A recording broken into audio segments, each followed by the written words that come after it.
इसी तरह किसी ने कोई गोल बनाया कि मुझे किसी से शादी करनी है, और लेट से खुदा ना खास्ता आपकी वहाँ शादी नहीं हुई, तो व्हाट विल हैपन अगर वो गोल आपका सोल मकसद भी था, पर्पस भी था, Yeah.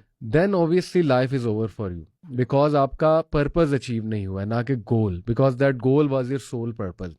तो लोगों को ये समझना चाहिए, स्पेशली हमारे नौजवानों को, कि गोल मकसद नहीं होता है, ना ही रोल मकसद होता है। जैसे मैंने एक रोल में हमेशा नहीं रहना है। अगर मैं किसी कंपनी में लेट से सीईओ हूँ, तो मैंने हमेशा के लिए सीईओ नहीं रहना है, मैंने रिटायर होना है। इसी तरह मैं किसी कंपनी में मैनेजर लेवल पे हूँ और बहुत पर्क्स एंजॉय कर रहा हूँ, तो एक टाइम आएगा कि मेरे पर्क्स मुझसे लिए जाएंगे, मेरा रोल चेंज होगा।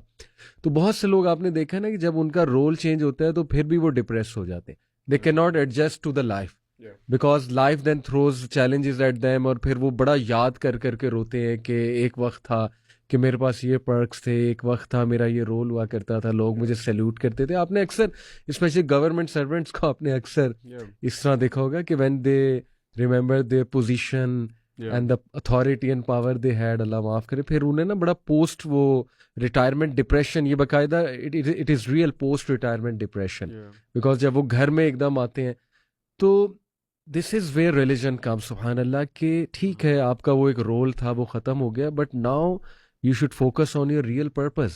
Yeah. आपका रियल पर्पस है अल्लाह ताला की इबादत, आपका रियल पर्पस है टू मीट अल्लाह सुब्हानहू व तआला, आपका रियल पर्पस है टू मेक श्योर कि यू स्टैंड बिफोर अल्लाह सुब्हानहू व तआला, और आप वहाँ पर कामयाब हो, नेक्स्ट वर्ल्ड में कामयाब हो। तो देखिए यासीन भाई, as long as purpose is there, as long as purpose आपका जिंदा है, चल रहा है, नो मैटर आपका रोल चेंज हो गया, आपके गोल्स अचीव हुए नहीं हुए, चेंज हो गए, तो this is how simple and beautiful life becomes when you realise कि पर्पस इंसान का बहुत जो है ना वो क्लियर होना चाहिए।